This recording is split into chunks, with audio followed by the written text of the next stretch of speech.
Em nome do Pai que me criou, em nome do Filho que me resgatou, em nome do Espírito Santo que me santificou. Divina vontade, reina na minha vontade, ó minha mamãe, eu te amo e tu me amas, dá-me golo da vontade divina. A minha alma me abençoa, Mãe, para que todas as minhas ações sejam feitas diante de vossos olhos maternais. Suprema Majestade, eu venho em sua divina vontade, em nome de todos, do primeiro ao último homem que existirá na terra, para dar a ti as homenagens que tens direito, as adorações, os louvores, o amor que cada criatura lhe deve, as ações de graças e fazer todas as reparações por todos e por cada pecado. Venho, Senhor, na tua divina vontade, dou-te a minha vontade humana, por meio do imaculado coração de Maria, que possui todos os dons e os frutos da divina vontade. Dá-me, Senhor, a tua divina vontade. Vem, ó divina vontade, nesta ação que estou a fazer e em todas as ações que eu farei durante o dia. Vinde, Espírito Santo, vinde por meio da poderosa intercessão do Imaculado Coração de Maria, vossa amadíssima esposa e nossa mãe. Amém. Vinde, Espírito Santo, vinde por meio da poderosa intercessão do Imaculado Coração de Maria, vossa amadíssima esposa e nossa mãe. Amém. Vinde, Espírito Santo, vinde por meio da poderosa intercessão do Imaculado Coração de Maria, vossa amadíssima esposa e nossa mãe. Amém. Eu não sou nada, Deus é tudo, Pai, eu te amo. Então, continuando os estudos da Coroa da Santidade, sobre as revelações de Jesus, a Luísa Picarreta, né? E o título de hoje, o número de eleitos. Nos tempos modernos, tornou-se tragicamente na moda fingir que a coordenação é inexistente ou é reservada apenas para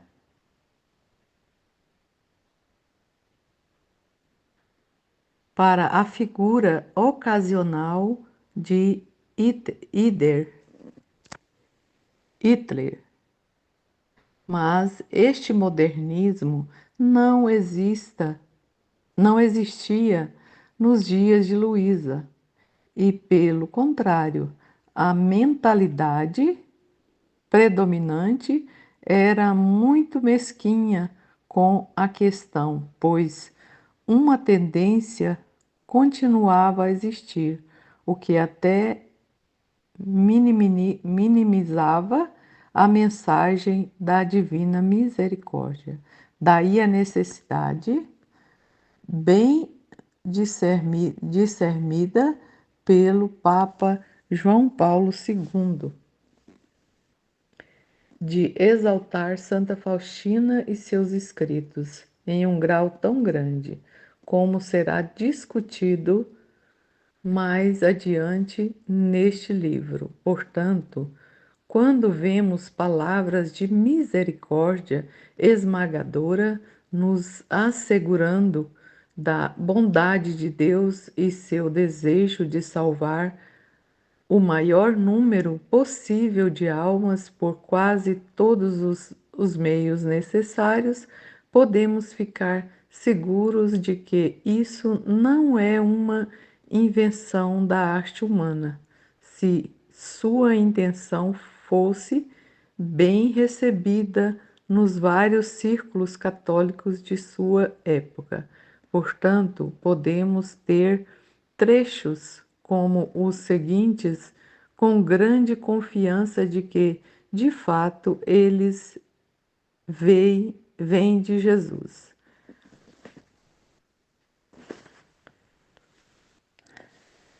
Então vamos para o trecho. Ao falar com o confessor, ele me disse que é difícil ser salvo, pois o próprio Jesus Cristo disse: a porta é estreita, você deve se esforçar para entrar. Depois que recebi a comunhão, Jesus me disse: pobre de mim, quão mesquinho eles me consideram. Diga ao confessor, por sua avareza, eles julgam os maus, os meus, por sua avareza, eles julgam os meus. Eles não me consideram o grande, imenso, interminável, podendo, poderoso, poderoso ser, infinito em todas as minhas perfeições, que podem fazer com que grandes multidões passem pela estreiteza, mas do que pela própria largura. E enquanto ela dizia isso, eu parecia ver um caminho muito estreito que dava para uma pequena porta, estreita, mas cheia de pessoas que estavam competindo entre si para ver quem podia avançar mais e entrar. Jesus acrescentou: Veja, minha filha, o que uma grande multidão está avançando, e eles competem para ver quem chega primeiro. Em uma competição, há muito a ganhar, enquanto que, se o caminho fosse amplo, ninguém se apressaria em saber que havia espaço para eles caminharem quisessem, quando quisessem. Mas enquanto eles estão demorando, a morte pode chegar e não se encontrando andando no caminho estreito, eles se encontrariam no limiar da larga porta do inferno. Os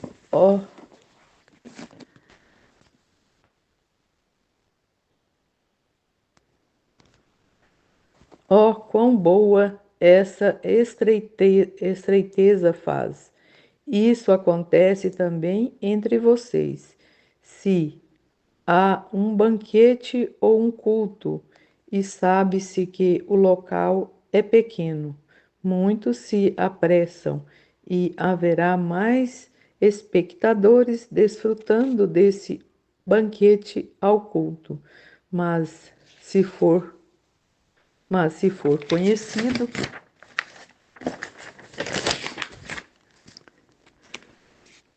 que o lugar é grande, ninguém se incomoda em ter menos espectadores, porque, sabendo que há espaço para todos, todos tomam seu tempo e alguns chegam no meio, outros no final e alguns encontram tudo terminado, sem desfrutar nada.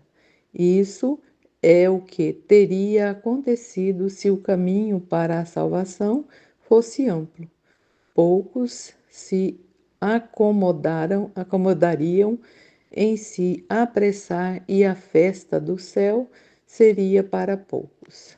Da mesma forma, nos dias de Luísa, ainda era comum ouvir pessoas murmurarem em resposta à notícia da morte súbita de alguém, quase assumindo que esse tipo de morte impede sua salvação. Felizmente, esse murmúrio diminuiu bastante, pois os católicos reconheceram com razão que é absurdo concluir que a alma de alguém provavelmente está condenada apenas porque ela morreu rapidamente sem a ajuda dos últimos ritos.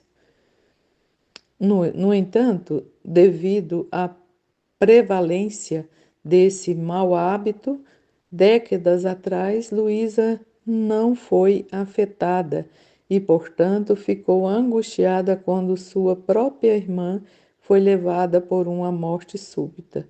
Como sempre, Luísa abriu seu coração para Jesus e ele lhe deu as palavras mais profundas em resposta.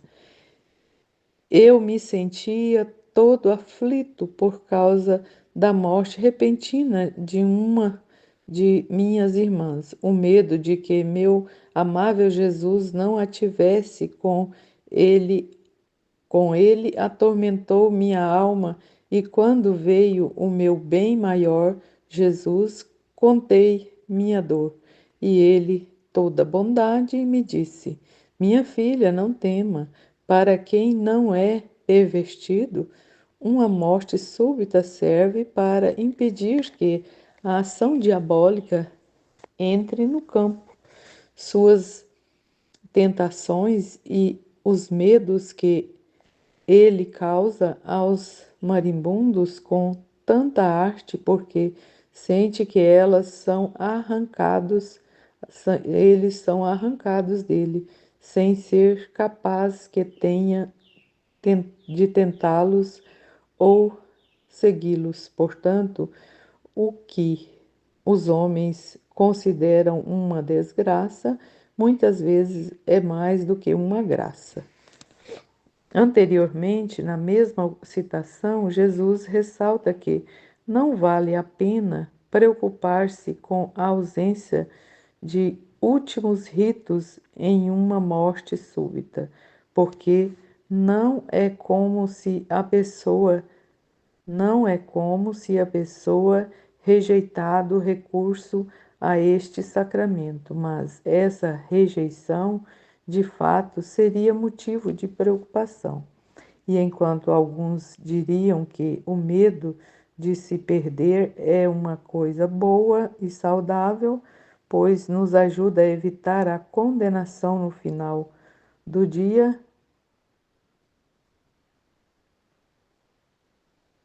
isso simplesmente não é uma verdadeira sabedoria, embora superficialmente pareça fazer sentido, pois o dom do santo medo não é nem sobre a condenação, mas esse medo também está entre os expulsos pelo amor perfeito.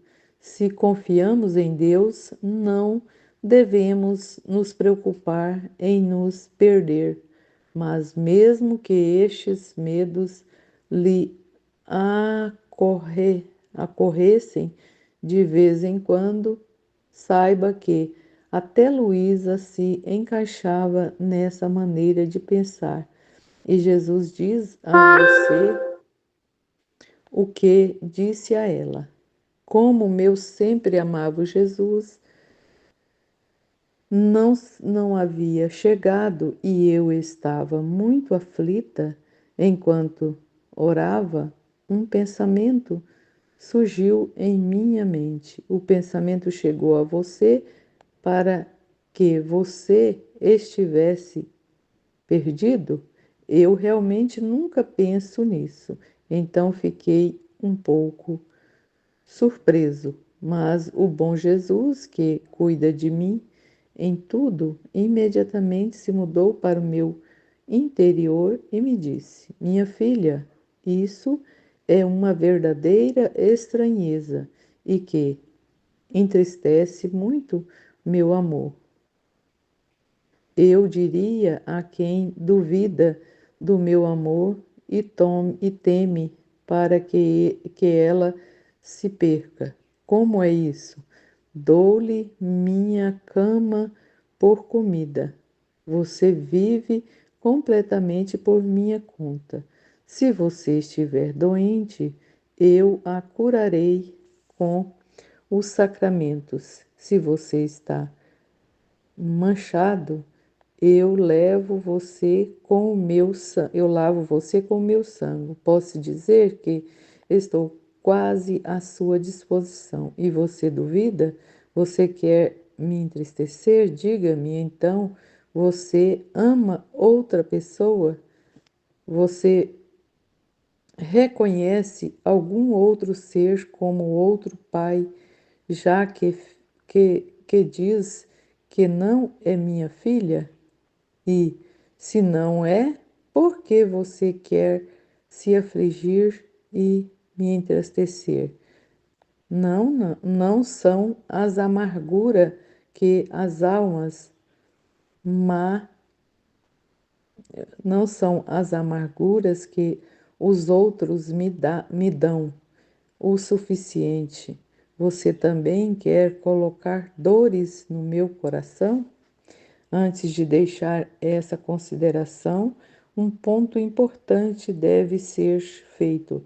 As palavras de Jesus e Luísa não caem no erro de supor que a maioria das almas será salva por causa do que se ouve frequentemente nos círculos teológicos modernistas de esquerda hoje. O argumento de culpabilidade subjetiva atenuada, que sustenta que não há nada com o que se preocupar, embora grande maioria do mundo esteja objetivamente trilhando o caminho da perdição, porque, como se costuma dizer, quase ninguém é culpado por isso. Essa análise, é claro, é um absurdo diabólico. É muito raro que se evite a culpabilidade por graves violações da lei natural. Não é preciso ser católico catequizado para saber que as transgressões desta lei, que estão escritas em nossos corações, estão erradas, pois ele tem uma consciência que lhe diz isso mesmo que não esteja totalmente formada. Pelo contrário, Jesus diz a Luísa que, se a maioria é salva, é apenas devido à sua captura diária no momento da morte, onde ele faz milagres extraordinários de misericórdia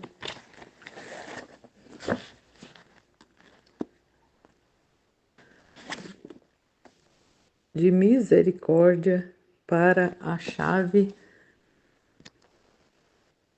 Por isso, dizer um ato de contradição deles desde que eles não perversamente, forçosamente, a resistam com todas as suas forças, em escusado será dizer que essa torção, quando bem sucedida, não dispensa a alma do purgatório. Esta é está Esta é, sem dúvida, uma razão pela qual o rosário é tão importante em momentos tão tristes como os nossos. A salvação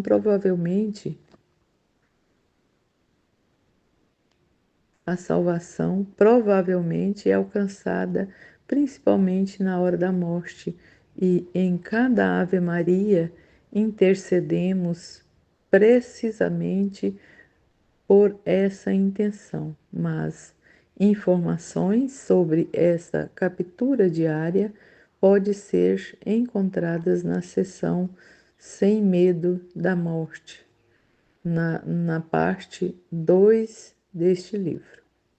Ora, essa captura diária não nos dispensa de um pingo de zelo que deveríamos ter, a fim de, como adverte a Sagrada Escritura, salvar almas, arrancando-as do fogo. Judas, isto é, no Judas 1, 23, isto é, o fogo do pecado, pois a realidade da captura diária não muda o estado lastimável das almas no pecado mortal. Antes daquele momento, os modernistas, antes daquele momento, os modernistas, por outro lado, que fingem que é culpabilidade subjetiva atenuada que leva virtualmente todos a irem para o céu, podem claramente ser vistos como tendo segundas intenções. Estes motivos sombrios geralmente consistem no desejo de dar comunhão àqueles que não estão dispostos de cooperar formalmente com homens maus, de fazer desnecessários compromissos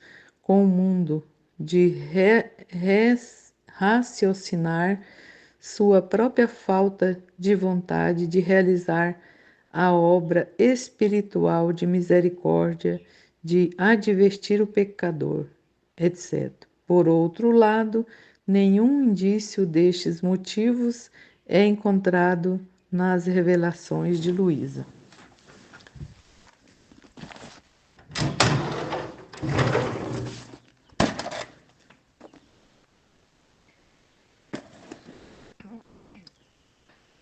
Agora devemos colocar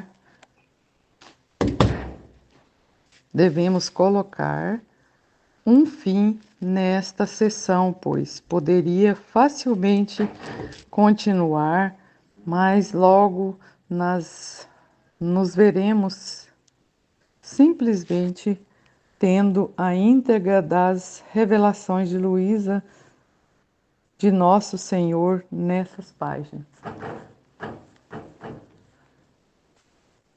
Portanto, concluo essa sessão com um simples apelo. Se você não ouvir a voz do pastor nestes escritos, então, humildemente, recomendo que você se esforce para desenvolver ainda mais seu senso de audição com uma leitura mais orante das Sagradas Escrituras.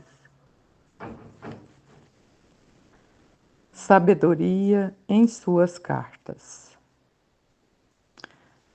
Ao contrário da sessão anterior, em que vimos uma teologia e uma espiritualidade muito profundas para serem de origem humana, mesmo que concedesse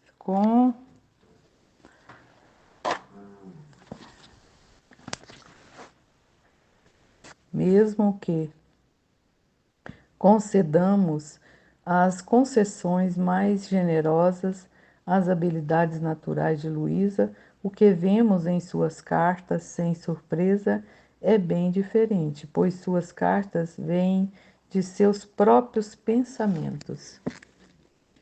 Embora seja óbvio neles que ela retira dos santos ensinamentos de Jesus que lhe deu, enquanto a maioria do conteúdo em seus volumes vem diretamente do próprio Jesus.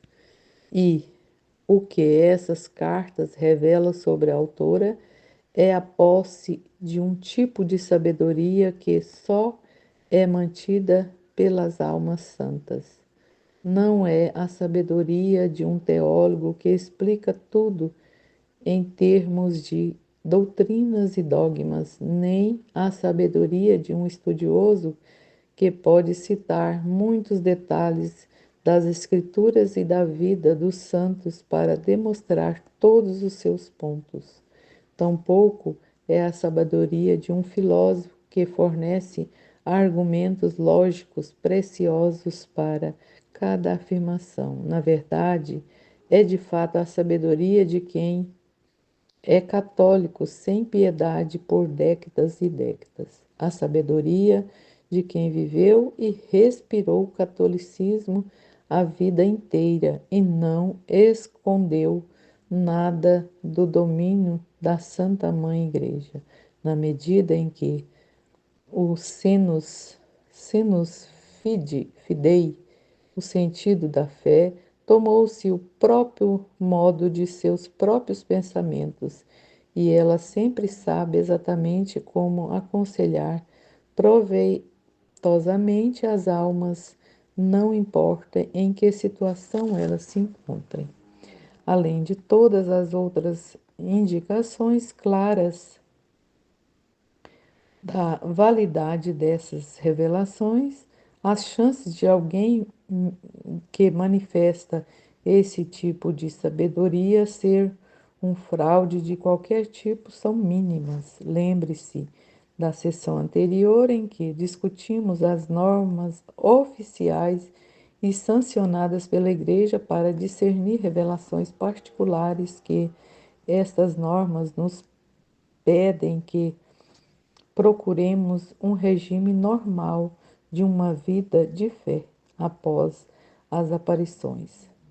Muitas das cartas de Luísa foram escritas nos anos depois que seus escritos foram colocados no índice de livros proibidos, depois que ela foi expulsa do convento em que estava hospedada e depois que ela não estava mais escrevendo suas próprias revelações de Jesus. E embora ela não tenha vergonha de compartilhar sua dor com esses eventos, é igualmente claro que eles não tiveram o menor efeito sobre sua perspectiva e conselhos santos.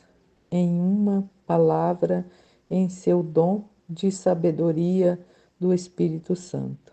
Vamos então observar um pouco dessa profunda sabedoria que Luísa compartilhou. Vale a pena ler todas as suas cartas. Destacamos apenas alguns trechos diversos aqui, embora isso esteja incluído no capítulo sobre a autenticidade das revelações de Luísa, porque é de fato uma bela demonstração das mesmas. O que é mais importante agora é simplesmente que nós mesmos crescemos espiritualmente. Facilidade de viver na vontade divina. Embora Luísa soubesse que essa santidade de viver na vontade divina era e é a maior santidade de todas, a maior santidade possível, ela nunca hesitou em insistir que era para todas as pessoas, não apenas para religiosos, sacerdotes ou consagrados. Em carta a 19, a senhora Antonieta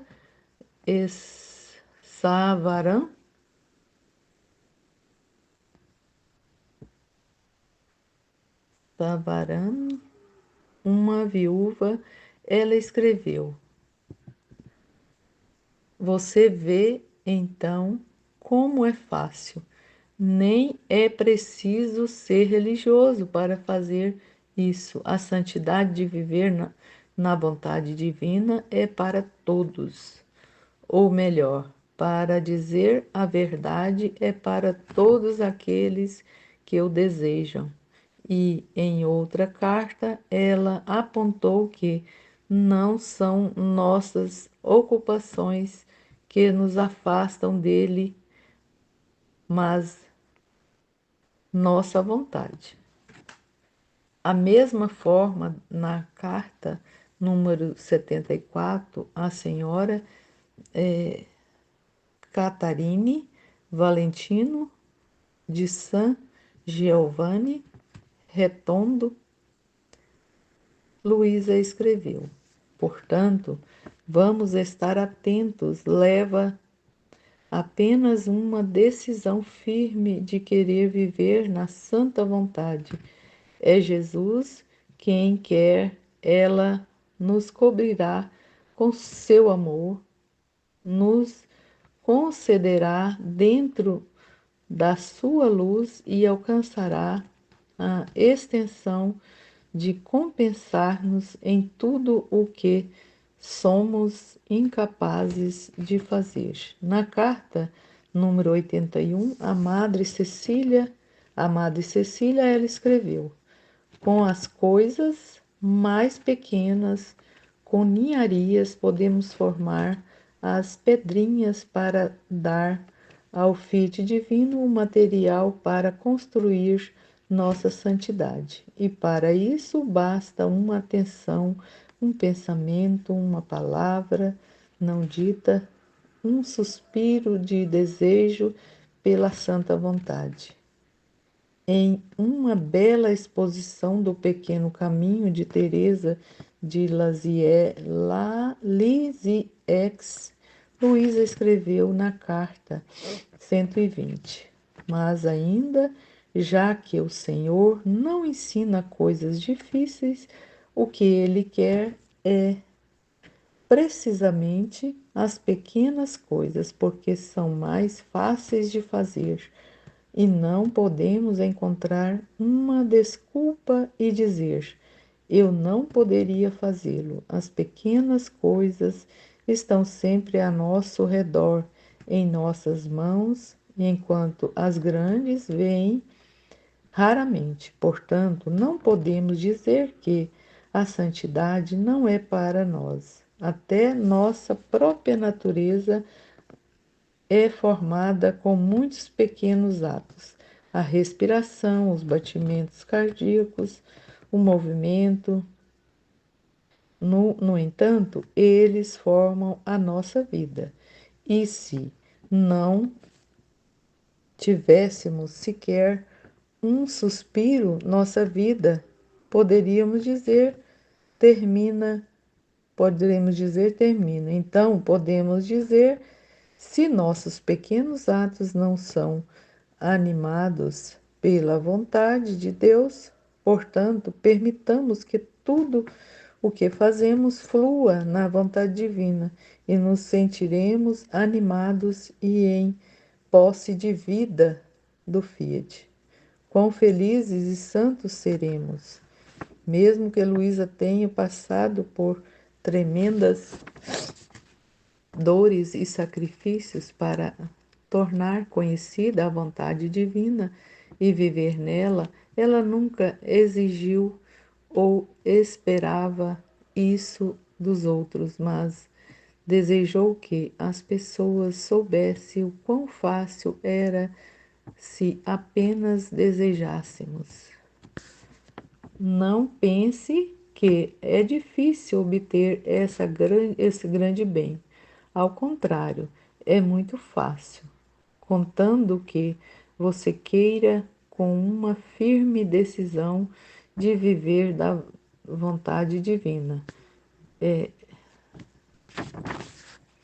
conver- convertendo tudo o que você faz em vontade divina. Não desanime por causa das dificuldades e das circunstâncias da vida. São pessoas que são passos que nos fazem subir mais alto na vontade divina, especialmente em circunstâncias dolorosas. O querido Jesus nos leva pela mão para nos elevar mais alto e alcançar belas conquistas, não humanas, mas divinas e de valor infinito. Quanto à fraqueza, misérias e enfins, contando que nossa vontade não esteja lá. Não se preocupe, pois essa é a nossa ruína. Eles podem servir de apoio sobre os quais a volição divina forma seu trono, a fim de nos dominar e reinar. Ou servir como pedra britada e entulho serve como pedra britada e entulho serve a quem quer construir uma casa, ou como solo nas mãos do nosso fazendeiro celestial que tira de nossas misérias sem nossa vontade, as mais belas flores para estender seu reino.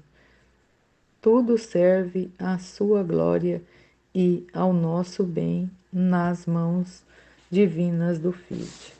Sobre sentimentos.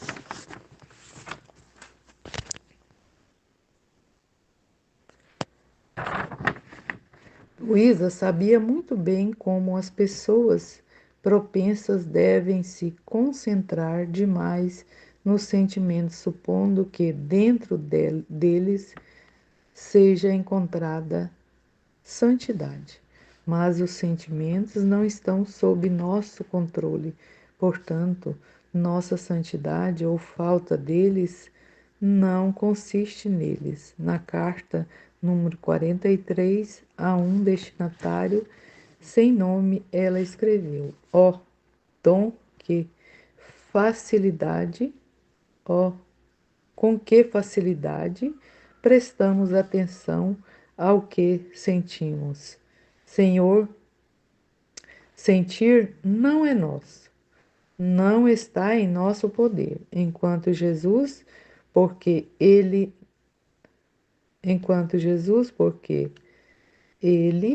nos ama muito, nos deu nossa vontade em nosso poder, para que, quando a colocássemos na bancada da vontade divina, pudesse se transformar em atos divinos. Portanto, nossa frieza, as lágrimas não derramam, nossas dores, as distrações involuntárias podem pedir o reino de Deus na terra. Será tantas doces promessas nas mãos de Jesus que o obrigam a fazer o reino da vontade divina vir sobre a terra. Portanto, vamos ficar atentos, vamos viver como se não tivéssemos outra vida, nenhuma outra palavra, mas a vontade divina. Da carta 13 ao padre Bernardo dos Santos Corações de Assis, lemos: aqui estão os meios para não pecar mais, estar unido com Jesus, ame-o e sempre faça a sua vontade. Não pense no passado, isso prejudica muito. Antes, ainda hoje, comece sua vida com Jesus e você descobrirá por si mesmo como tudo muda para você. Você se sentirá como outro homem nascido de novo em tudo o que é santo. Na carta 84 a uma mulher sem nome, Luísa escreveu: portanto, eu recomendo, em qualquer estado que você sinta, esteja sempre tranquilo.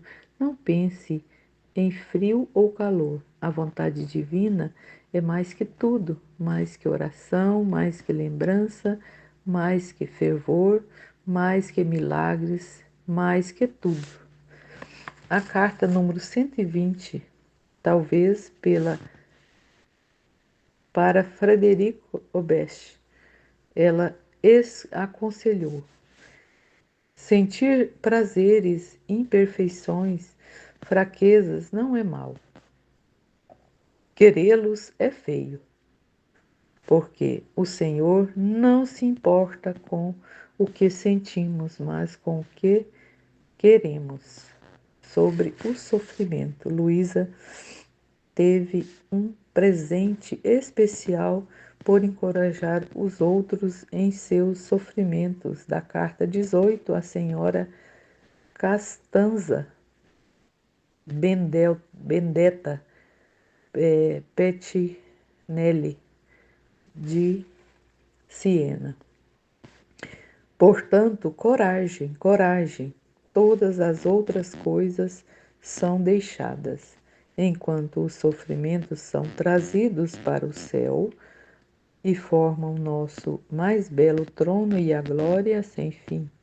Agora, repito meu refrão: continue promovendo a vontade divina. Espero muito de você assim como Jesus e a Mãe Celestial. Na carta 15, a senhora Coparo lá, escola, juntamente com Jesus, as dores mudam de aparência, as misérias desaparecem e de dores, misérias e fraquezas surgem as mais belas conquistas, riquezas celestiais e a força de Deus, e os próprios anjos e santos invejam nossa sorte. A carta número 30, um superior religioso sem nome, Luísa escreveu: mortificações, adversidades, cruzes vêm até nós veladas e não nos permitem ver o bem que elas contêm, mas a paz remove o véu e nos permite reconhecer o dedo de Deus em nossos sofrimentos. Luísa não sabia nada sobre o vício do respeito pelas pessoas e ficou mais que feliz em corresponder-se a qualquer pessoa com quem pudesse encontrar tempo para escrever, se um bispo ou um homem confinado à prisão. Para alguém que se encontrou na última circunstância, um senhor Vicenço Messina, ela escreveu a carta número 35. Nunca negligencie o rosário da Mãe Celestial e, se puder, seja um missionário na prisão, dando a conhecer que a Rainha do Céu quer visitar todos os prisioneiros para dar-lhe o presente da vontade divina. Mesmo em meio aos maiores sofrimentos que, para a maioria das pessoas, correspondem à perda de um ente querido, Luísa era firme em hesitar na paz e na confiança. Para um destinatário não identificado, Luísa escreveu uma carta em 14 de agosto de 1934, contendo os seguintes conselhos: da mesma forma, devo lhe dizer que não é bom para você se amargurar tanto com a perda de seu amado filho. Ele certamente está mais feliz agora do que quando estava com você. E se você realmente o amava, em vez de chorar, se alegraria com a felicidade dele. No luto, você não ama seu filho, mas a si mesmo. Além disso, estamos apenas a um passo de nossos queridos que partiram. Quando menos esperamos, nos encontraremos com eles. Portanto, recomendo-lhe a paz, a coragem, a verdadeira resignação, e você verá o que o Senhor fará de você.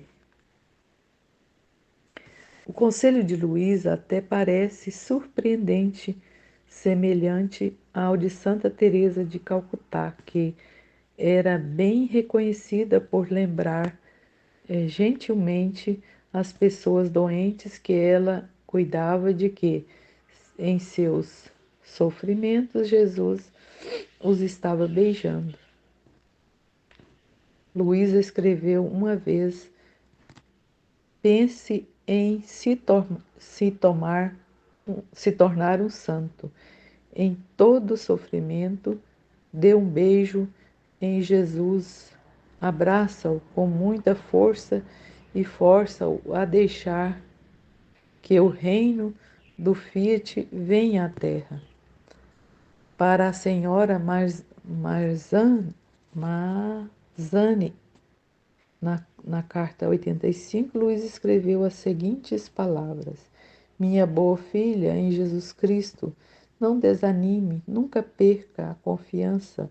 O que eu recomendo é que você olhe para as suas cruzes, tantas visitas de Jesus, que ele traz a vida da vontade divina, para que ela reine em você e lhe dê o todo, o seu amor como alimento.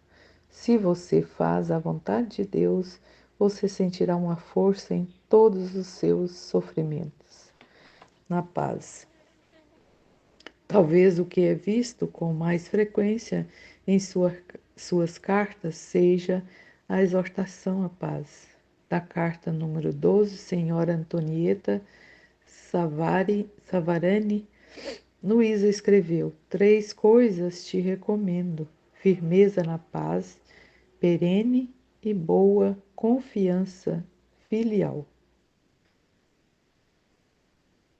A confiança fará com que você viva como um bebê nos braços de sua mãe Jesus, e a Mãe Celestial cuidarão de todas as coisas que você precisa. Eles lhe dirão com fatos: pense em viver de nossa vontade e nós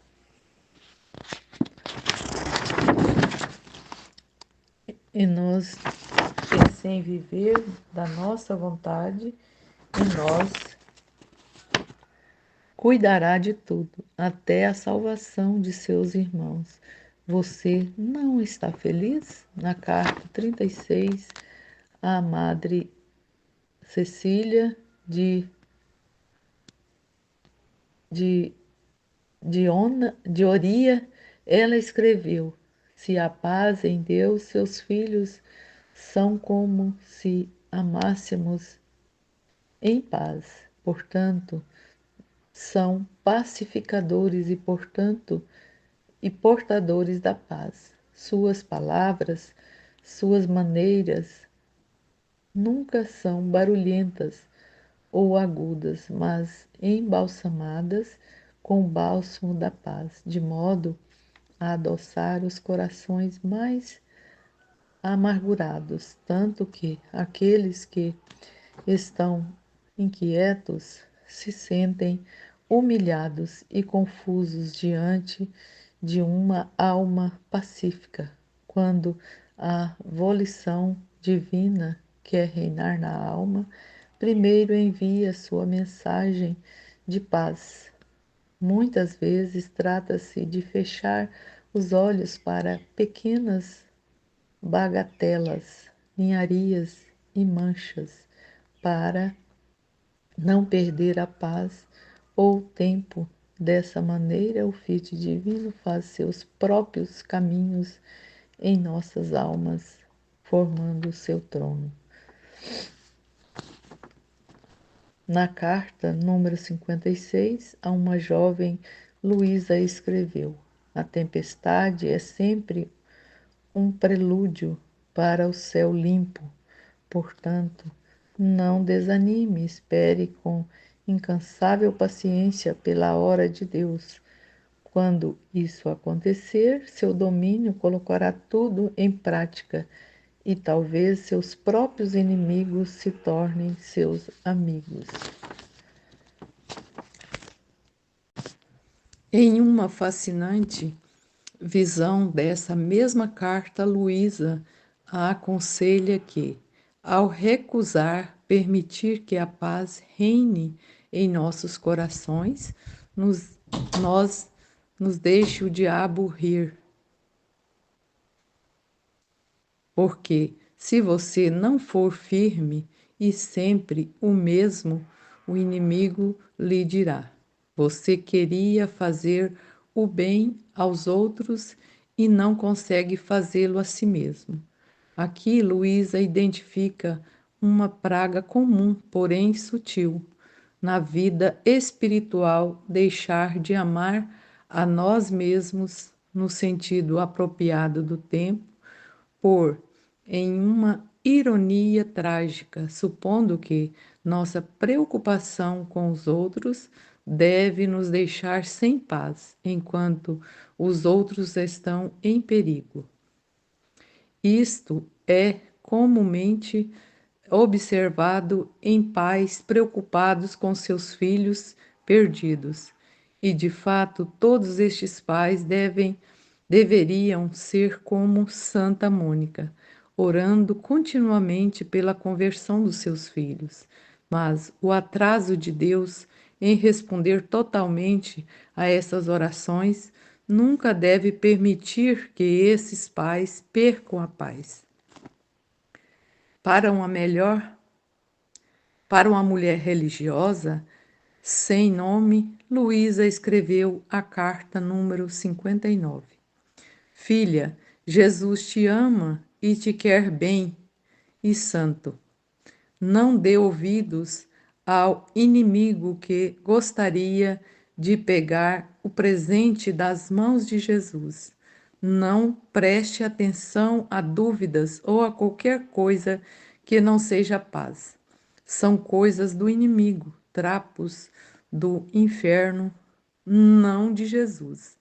Suas coisas são paz, os trapos do céu são certezas. Portanto, como mãe que ama a filha, peço que não deixe mais esses trapos infernais entrarem no seu coração. E se o inimigo te atormenta, determinado, diz: estas são coisas que não me pertencem. Não quero roubar ninguém, nem mesmo do inferno. E então repito para você meu refrão habitual: firmeza inabalável no bem.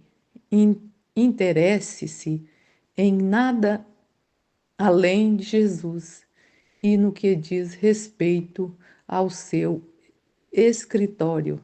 Desta maneira, você, Luísa, sabia muito bem que um dos maiores inimigos da paz é a tendência incessante de alguns de se debruçar sobre o passado.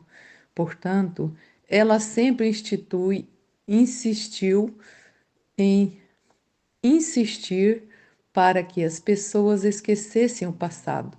Sobre isso, como visto na carta número 60 para outro religioso sem nome, Luísa escreveu: Quando querer Quando querer rever o passado novamente, não porque o passado passou em Deus, e seria como se roubássemos os direitos dele, as próprias coisas. Se houver algo errado, o Senhor pode nos informar com calma.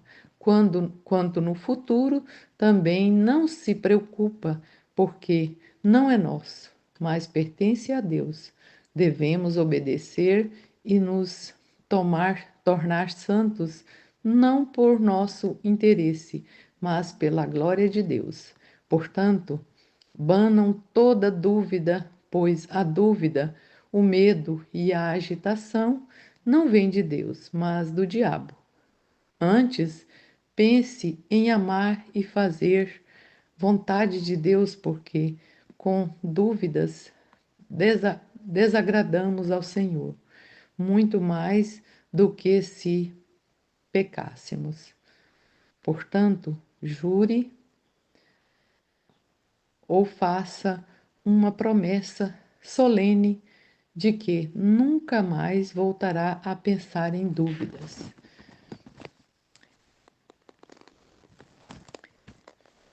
Ela tinha a intenção de lembrar as pessoas e não pensarem nos pecados no passado, nas fraquezas ou nas misérias, mas simplesmente confiar e amar a Jesus. Pelo contrário, digo que quando você se obtém por causa do medo, repito, pelo contrário, digo que quando você se abstém por causa do medo, forma lenha para o purgatório. E as comunhões que não recebe na terra, você receberá logo no purgatório, porque Jesus queima com amor no Santíssimo Sacramento e quer entrar em nossos corações para derramar suas chamas, enquanto que, se nos obstemos, ele queima mais. Fica inquieto e delirante com a justiça. Ele nos faz queimar mais no purgatório. Oh, quão bom é Jesus! Se o conhecêssemos, morreríamos extasiados de amor. E, com amor, o arrebatador Jesus nos esconde no amor para não nos fazer morrer. Somente a dúvida de que Jesus não nos ama muito entristece Jesus e o amarga. O amor exige mais amor. Quanto mais acreditamos que Ele nos ama, mais sentimos vontade de amá-lo. E Jesus, vendo-se amado, nos ama mais.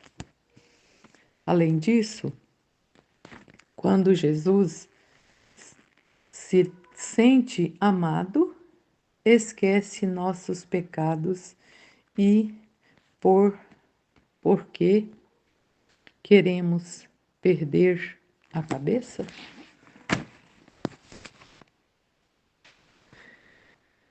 Em pouca, perder a cabeça em lembrá-los, né, dos nossos pecados.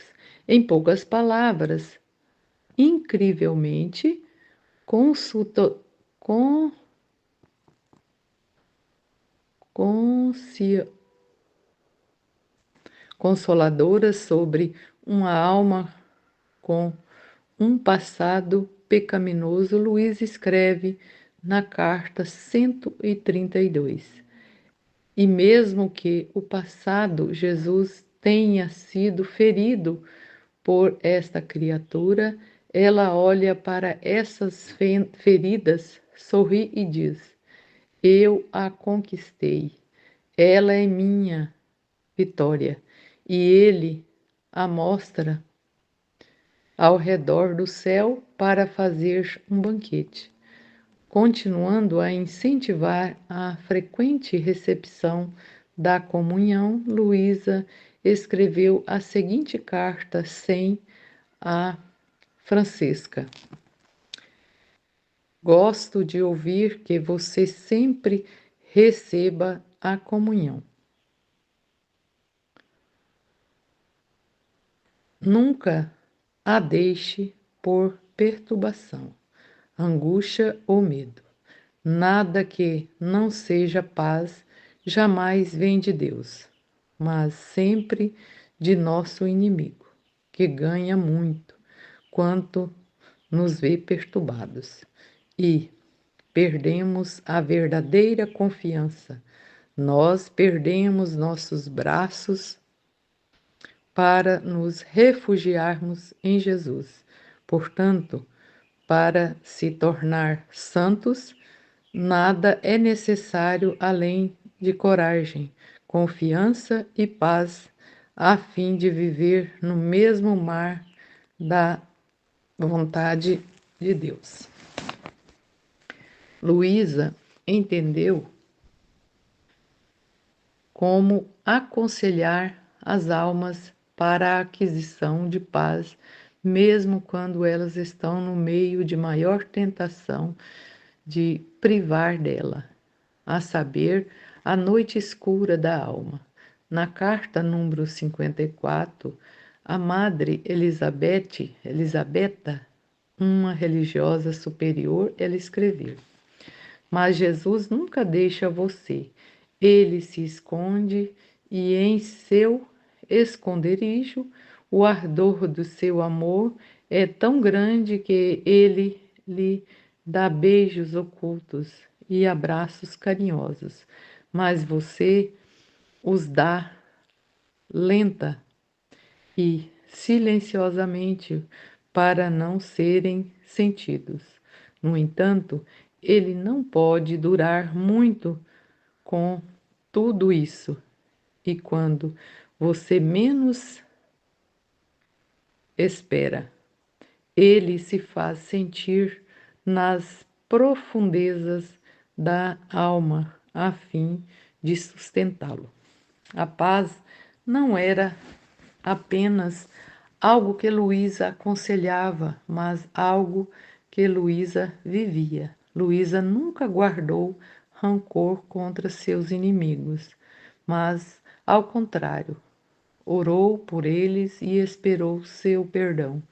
Ela certamente não teve medo de declarar sem rodeios as más correspondências de suas ações, pois Luísa não usava óculos por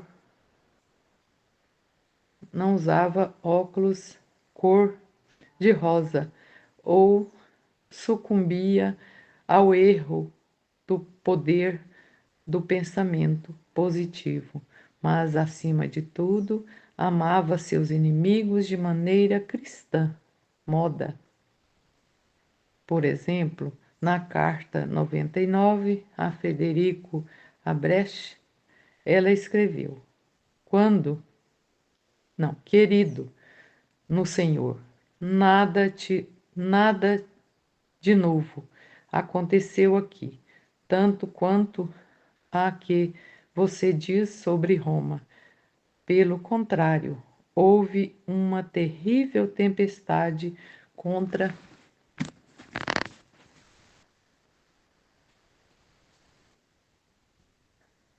uma terrível tempestade contra os livros e contra mim. No entanto, acho que foi causado por algum padre e religioso de Corato. Que o Senhor abençoe e perdoe tudo. Deve ser uma fúria diabólica, pois, ao ouvir apenas o nome da vontade de Deus, ele é consumido e fica furioso. Então, vamos orar. Ao ler isso, devemos lembrar o que Luísa sofreu por causa da condenação de seus escritos. Sofreu especialmente porque sabia que elas eram verdadeiras, embora se soubesse inteiramente e sem hesitar a condenação. E Luísa também sabia que a condenação deles era um grande dano ao objetivo dos escritos, o reino da vontade divina na terra. Mas Luísa também sofreu diretamente em sua própria vida como resultado da condenação. Ela foi expulsa do convento em que a vivia há uma década, um lugar que amava e até tinha missa diária, um privilégio que teve durante décadas graças à intervenção direta de vários papas longe dela por um tempo. Termino essa sessão compartilhando o que Luísa notou muitas vezes no final de suas próprias cartas, pois revela uma genuína humildade, embora Jesus tenha lhe dado presentes espirituais e ela os tenha tomado consciência, ela sempre teve muita consciência de sua pequenez e miséria semelhante a Santa Faustina e Santa Teresa. Assim, em suas cartas, ela implorou sinceramente aos destinatários que orassem por ela, insistindo que precisava sinceramente das orações deles. Profissões cumpridas. Como o próprio Santo Aníbal escreveu a respeito dos escritos de Luísa.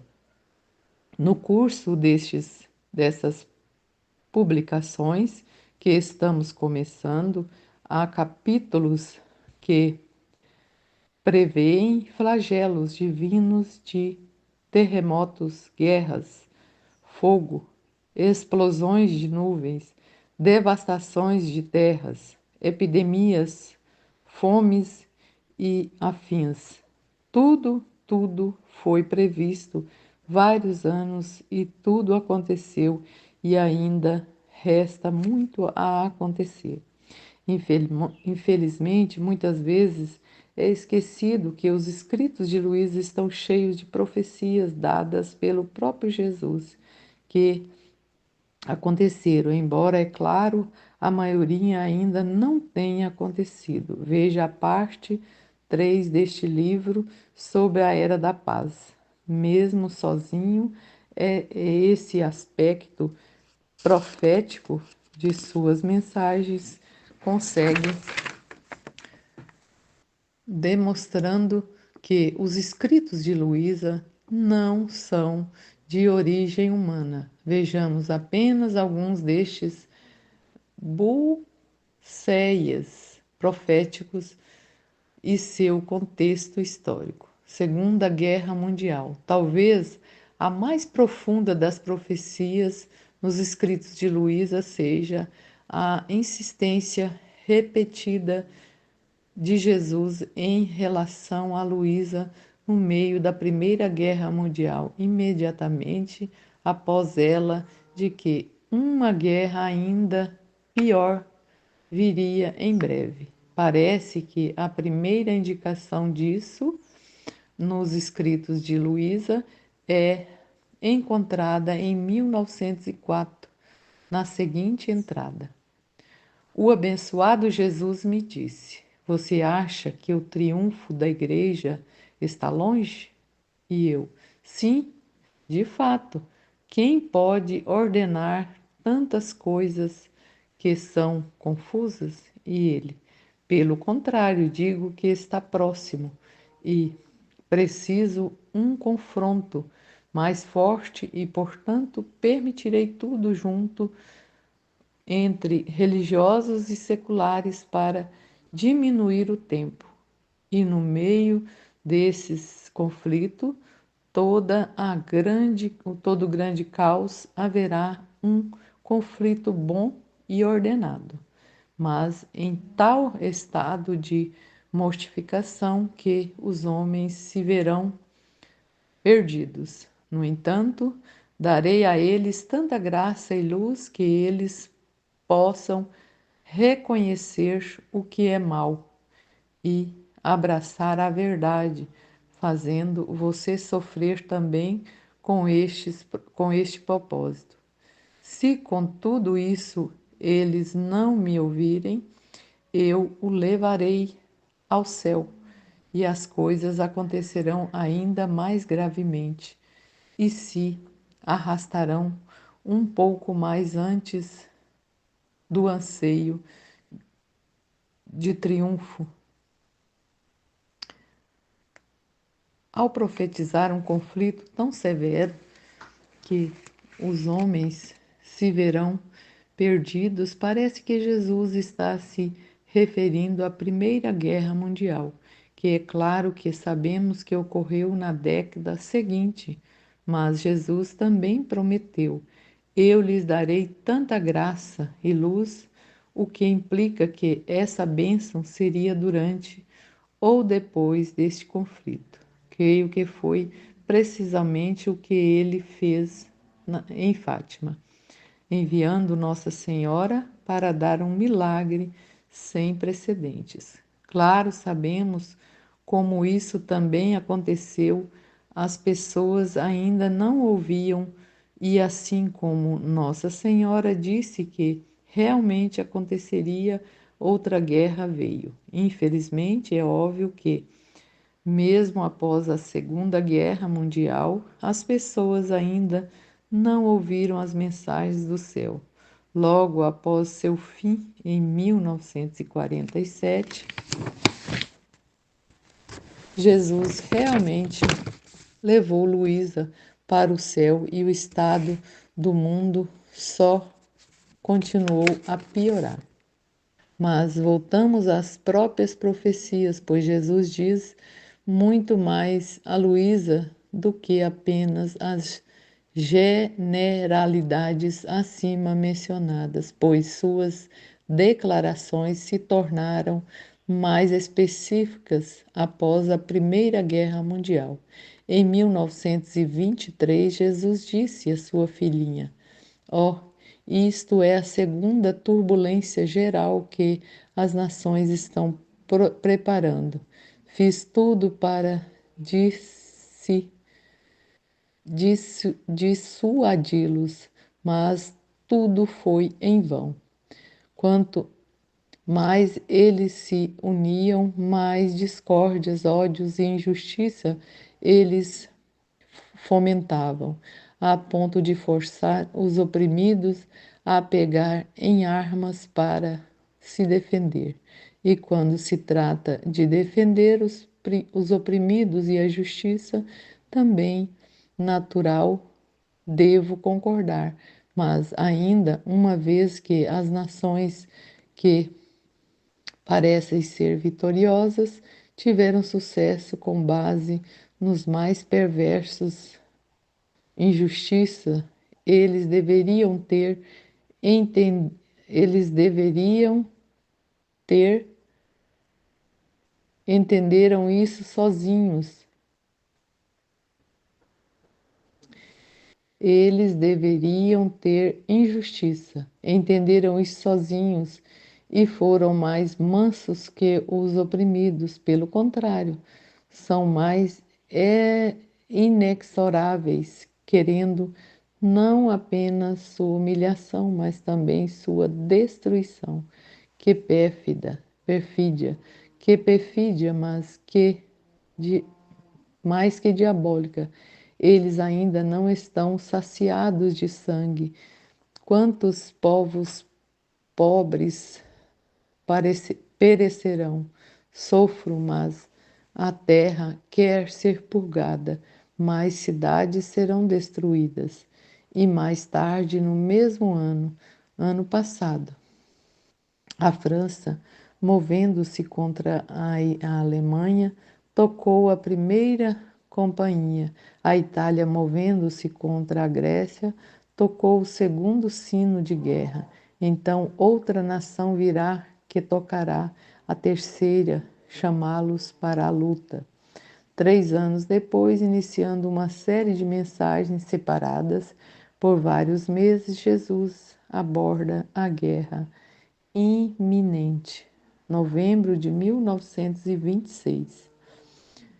Eles se cegaram tanto que estão preparando ferozes guerras e revoluções. Desta vez não será apenas a Europa, mas outras raças se unirão.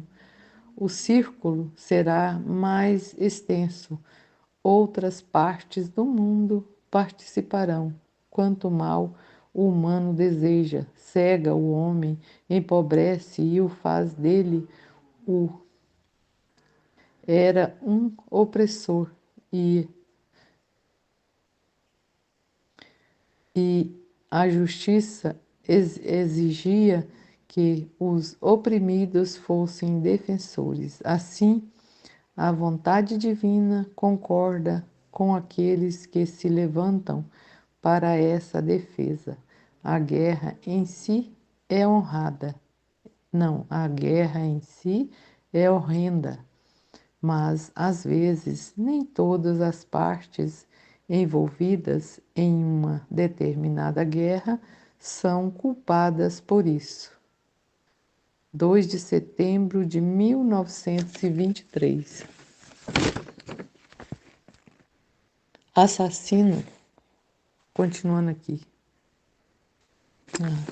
assassino de si mesmo, mas usarei isto para meus mais altos propósitos, e a reunião de tantas raças servirá para facilitar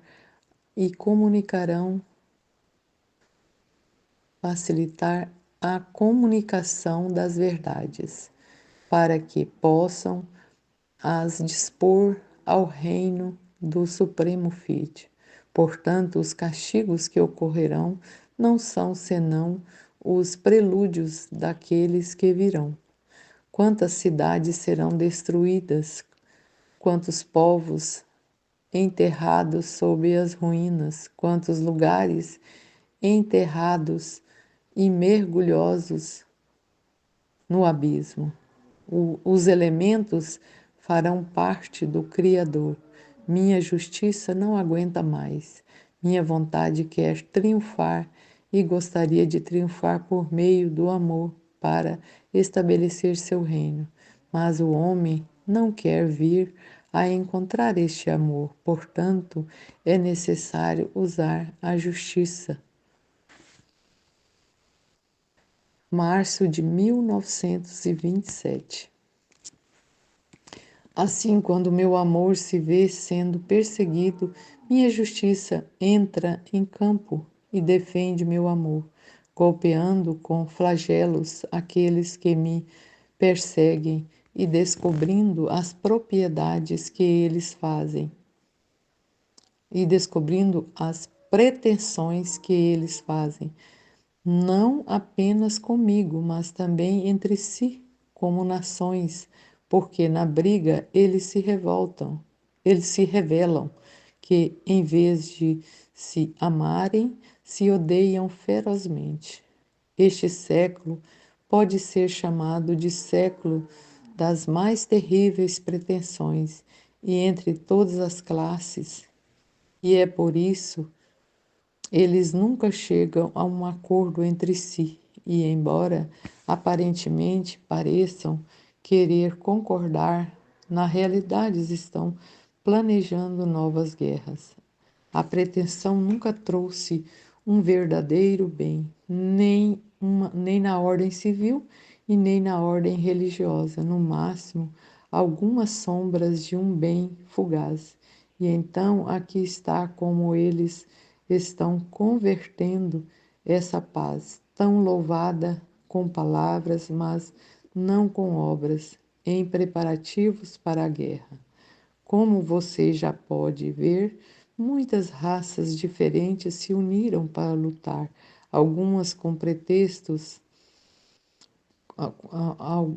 algumas com um pretexto, outra com outra, e outras se unirão, mas usarei a união dessas raças porque para a vinda do reino da minha vontade é necessário ter a união de todas as raças por meio de outra guerra, muito mais extensa que a anterior, em que a Itália estava envolvida financeiramente.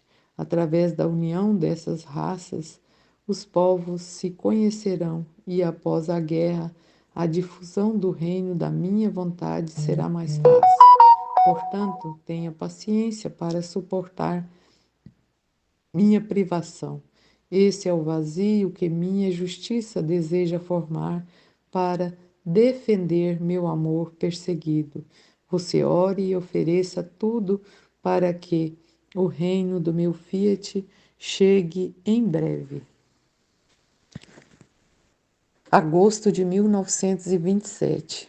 Todas as nações estão pegando em armas para fazer guerra, e isso irrita mais a justiça divina e dispõe os elementos para se vingar deles. Portanto, a terra derramará fogo e o ar enviará fontes de águas e as guerras formarão fontes de sangue humano, nas quais muitos desaparecerão. A cidade e as regiões serão destruídas. Que maldade! Depois de tantos males de uma guerra pela qual passarão, estão preparando outra, mais terrível, e então estão tentando mover quase o mundo inteiro como se fosse um único homem. Isso não diz que o pecado penetrou profundamente em seus ossos, a ponto de transformar sua própria natureza em pecado? Há muito a considerar nessas mensagens. Todo mundo conhece a grande falha que a Alemanha carrega na Segunda Guerra Mundial, mas muitos esqueceram a falha que outras nações,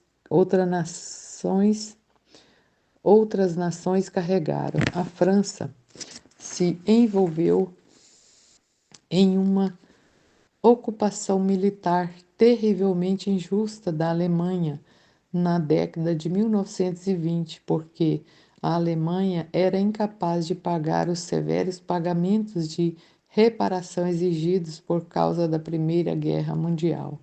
Não há nada profético sobre este ponto nos escritos de Luísa, porque a mensagem específica foi dada em 1923, depois que a França já havia começado a ocupação, mas a agitação civil e hiper, hiperinflação causada por essa ocupação e estes pagamentos foi a razão pela qual o caminho foi aberto para Hitler tomar o poder na Alemanha. Portanto, a realidade profética na mensagem de 1923 é encontrada no chamado de Jesus ao movimento da França como tocando a primeira companhia. Isso não faz sentido fora de entendê-lo como um prenúncio de um conflito que se aproxima. Agora sabemos, estudando a preparação para a Segunda Guerra Mundial, que é perfeitamente preciso dizer que, na década de 1920, a França realmente tocou a primeira companhia. Mas também podemos ver que as tentativas imperiais de Mussolini em 1920 de criar um novo Império Romano constituíram o segundo sino, como Jesus disse a Luísa, pois, ao mover-se contra a Grécia, finalizando o controle das ilhas gregas do Dodecanesco, Dodecaneso e ordenando a invasão de Carfu, outra ilha grega, Mussolini criou um conflito que foi elevado à Liga das Nações e contribuiu significavelmente para a deteriorização das condições que leva à Segunda Guerra Mundial.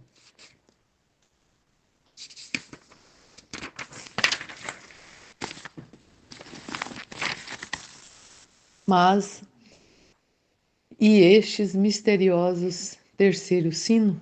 Lembre-se que Luísa recebeu esta mensagem em 1923, muito antes que alguém soubesse que a Alemanha subitamente explodiria no cenário mundial e invadiria a Polônia na década seguinte. Foi o suficiente para o início da Segunda Guerra Mundial, mas um sino e apenas mais uma nação foi necessária para tocar. Claramente, a Alemanha cumpriu esse papel.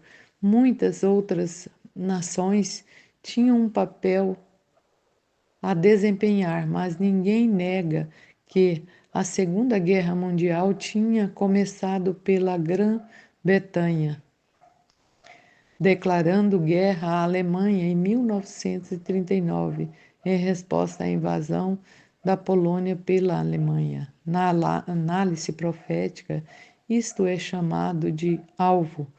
É particularmente digno de nota que Jesus deu a Luísa este terceiro sino em setembro de 1923. Apenas 2 meses depois, Hitler fez seu primeiro movimento importante, embora falhado, tentando tomar o poder militar em Munique.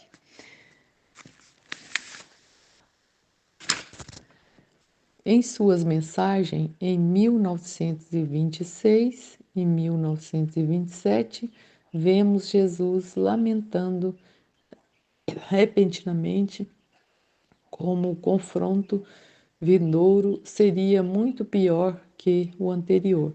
Isso também era, sem dúvida, dificilmente ouvido aos ouvidos daqueles que haviam acabado de suportar a Grande Guerra Mundial. Eu, que era conhecida como a guerra para acabar com todas as guerras, mas retrospectivamente é claro que sabemos que suas palavras foram completamente precisas. A Primeira Guerra Mundial resultou em cerca de 18 milhões de pessoas mortas. A Segunda Guerra Mundial resultou em mais de 70 milhões de mortos. Também proféticas são as palavras de Jesus sobre o escopo da igreja, enquanto a grande maioria dos combatentes da Primeira Guerra Mundial eram europeus, com vários milhões de tropas dos Estados Unidos. Na Segunda Guerra Mundial, um grande número de tropas e baixas veio da Ásia, América e África e Américas. Globalização. Na última sessão, não abordamos um aspecto importante das mensagens de Jesus citadas, ou seja, todo o propósito de Jesus permitir o caos global que foi a Primeira Guerra Mundial e Segunda, pois sabemos pela teoria básica que Deus só permitiu que algum mal ocorra se ele souber que um bem maior virá dele. É certo que temos que esperar até o céu para ver o bem maior na maioria dos casos, mas às vezes temos vislumbres dele aqui e agora. E este é certamente o caso das guerras mundiais. E é claro, o, e é claro que seu plano com estes corresponde ao seu plano em permitir a ascensão do Império Romano, pois assim como ele orquestrou a ascensão deste império em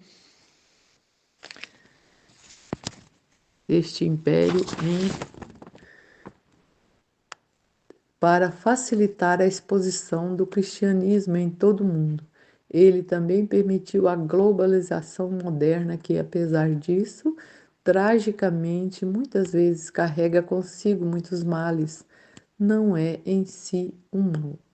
E esse fato é atestado por numerosos ensinamentos da Igreja Magistral, a fim de permitir a iminente terceiro Fiat. Jesus disse a Luísa: como você já pode ver, muitas raças diferentes se uniram para lutar. Algumas com um pretexto, outras com outra, e outras se unirão.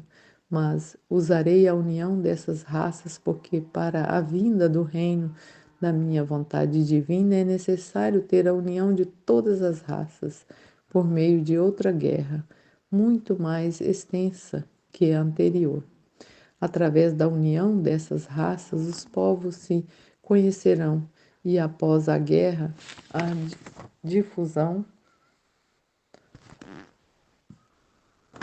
difusão do reino de minha vontade será mais fácil. O Império Romano alcançou o auge de sua extensão geográfica e poder político, precisamente no momento em que a pregação dos apóstolos estava pronta para explodir em todo o mundo conhecido. E isso era de fato capaz de fazer graças à infraestrutura que foi implantada pelo Império. Desculpa. Hoje, porém, vemos uma extensão da infraestrutura global que dificilmente poderia ser a questão dos sonhos daqueles romanos dos dias anteriores. O que muitos esquecem é que essa globalização não teria sido possível sem a unificação das raças e países, os vários acordos e tratados comerciais e similares resultantes da Segunda Guerra Mundial.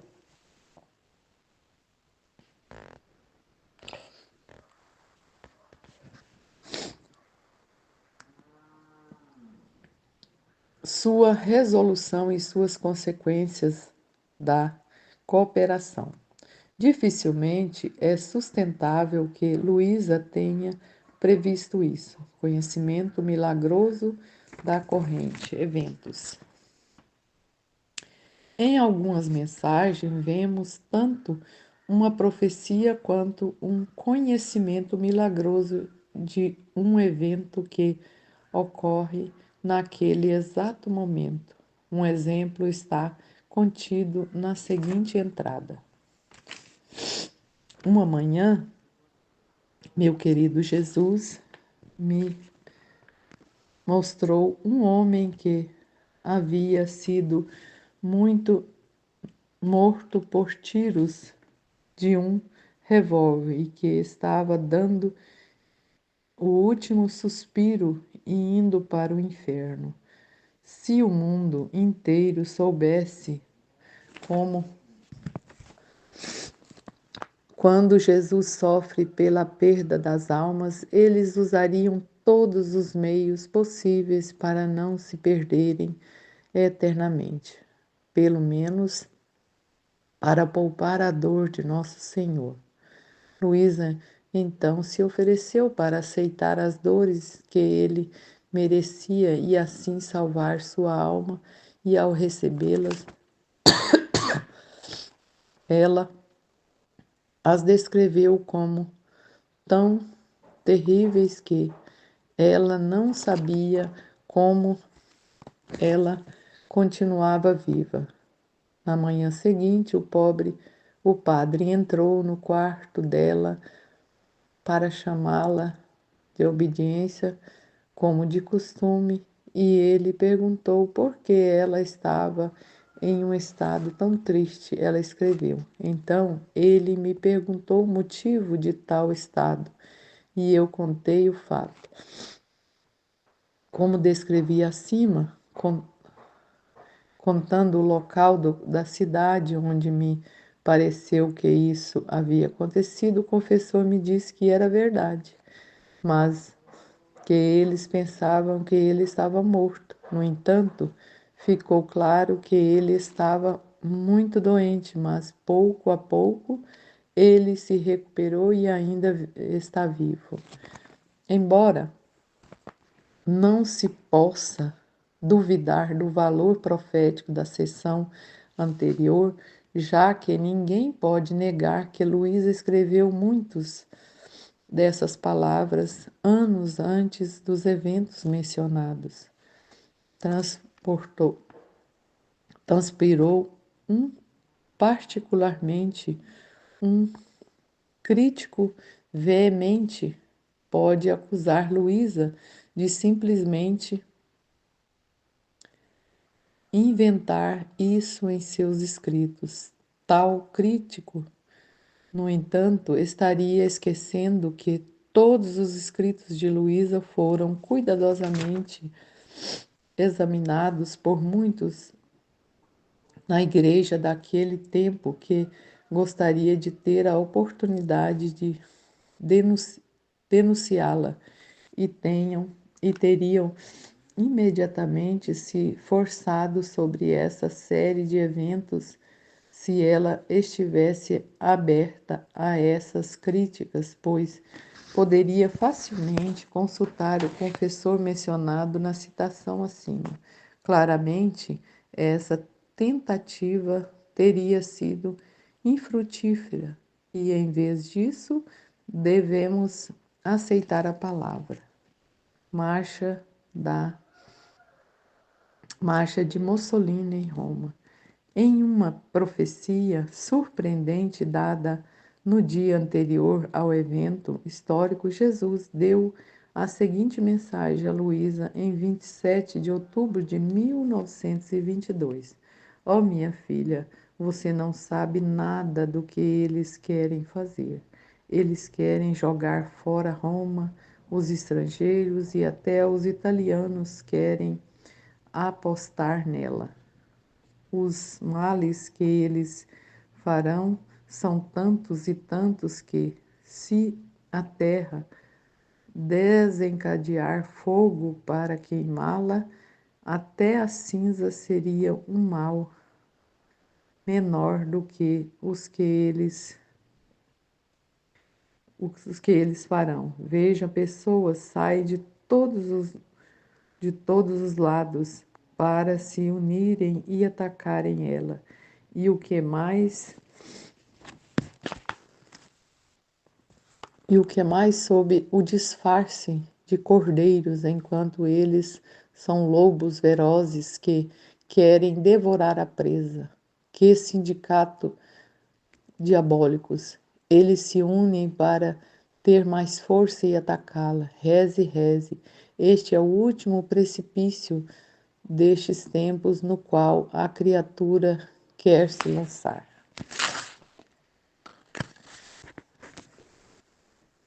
O que Jesus descreve aqui para Luísa é exatamente o que aconteceu no dia seguinte, quando tropas fascistas sob Benito Mussolini entraram em Roma. Ao defendê-la, o rei Victor Emanuel III simplesmente lhe entregou o poder sem conflito, assim como Jesus disse, apostando fora de Roma.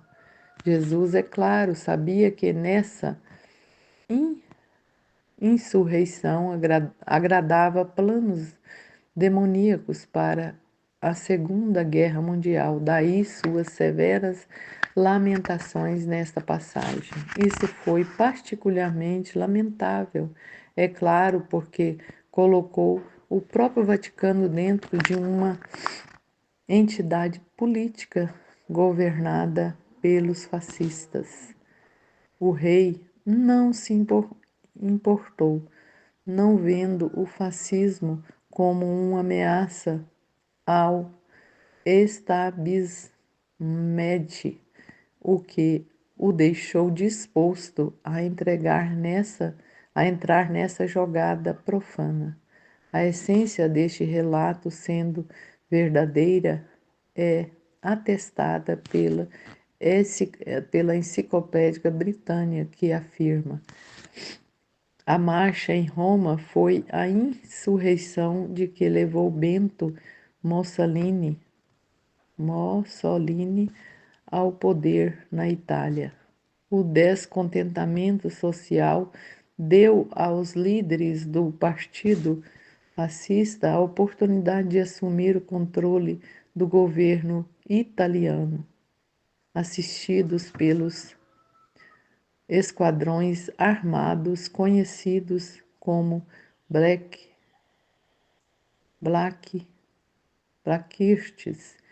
Eles planejaram marchar em Roma e forçar o rei Vítor Emanuel III a convocar Mussolini para formar um governo. Como o rei não estava disposto a usar exército italiano para defender Roma, o governo capitulado às exigências dos fascistas, a marcha em Roma, capitulado às exigências dos fascistas. A marcha em Roma se transformou em um desfile para mostrar o apoio do Partido Fascista a Mussolini como o novo primeiro-ministro. Agora, um crítico diria que isso é apenas a imaginação de Luísa, trabalhando no fato de que Mussolini havia ameaçado tomar Roma em 24 de outubro. No entanto, é em primeiro lugar altamente improvável que Luísa soubesse deste anúncio, pois ela nunca conheceu nenhuma notícia do mundo, exceto o que ocasionalmente foi contado a ela pelos visitantes que eram tudo menos zelosos em mantê-la atualizada sobre as questões políticas atuais. Mais importante, porém, é o fato de que a mensagem que ela recebeu no dia 27 de outubro contém muito mais do que uma mera preocupação com a tomada de Roma.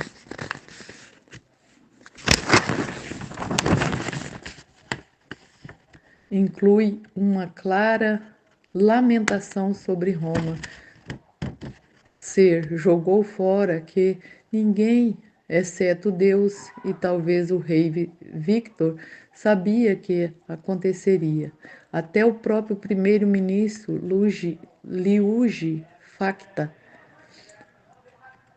presumiu que essa aposta não ocorreria, comprovada por sua declaração de um estado de sítio, permitir que Roma fosse defendida contra a marcha, que o rei mais tarde se recusou a assinar. De fato, não há explicação razoável dessa passagem, além da admissão de uma natureza profética. Amém, Fiat.